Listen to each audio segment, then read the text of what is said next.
makinig sa gusto kong sabihin. Walang gustong maniwala sa katotohanan. Ginahasa ako. Pinagsamantalahan ako ni Eddie Imperial.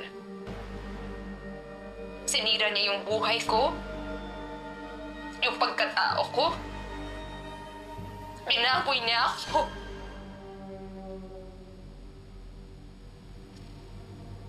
Pero walang sasakit pa sa malaman mo na yung mga tao na akala mong pamilya mo, yung mga tao na inakala mong tutulong sa'yo,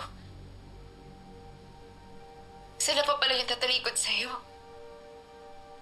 Gaya ni Shari De Jesus, Miss Velma Imperial. Hindi nila ako pinaniwalaan. Inabandona nila ako. At sinubukan pa nila akong pigilan na magsalita. Pero hindi ako papayag na hindi ko makuha yung hustisya na para sa akin. Lalaban ako. Alam kong mahirap tibagin ang mga imperial, pero lalaban ako. Inalaban ko to hanggang dulo.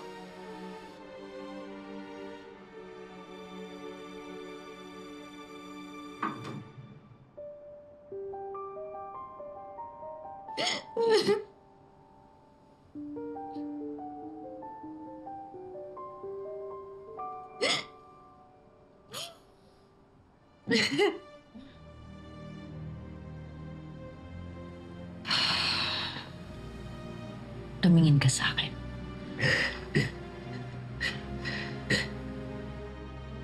Ngayong nasa taas ka na, masaya ka ba?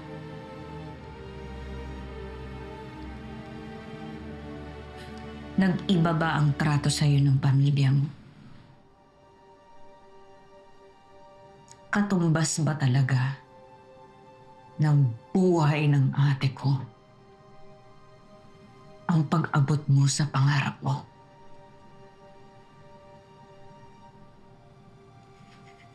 Hindi kita mapapatawad.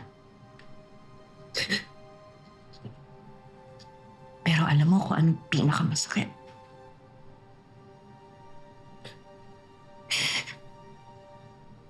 Kung nandito si Ate Helena ngayon, yung kaibigan mo,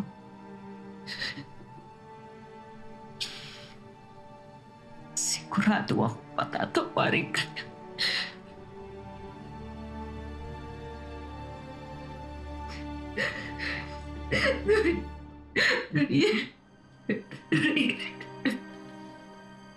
Doreen, I'm sorry. I'm sorry. I'm sorry, Doreen. I'm sorry. Doreen, patawarin mo. I'm sorry. Please, patawarin mo. Doreen, I'm sorry. I'm sorry sa lahat ng nagawa ko. I'm sorry. I'm sorry. Hindi ko naligtas yung ate mo. I'm sorry, Doreen. Doreen.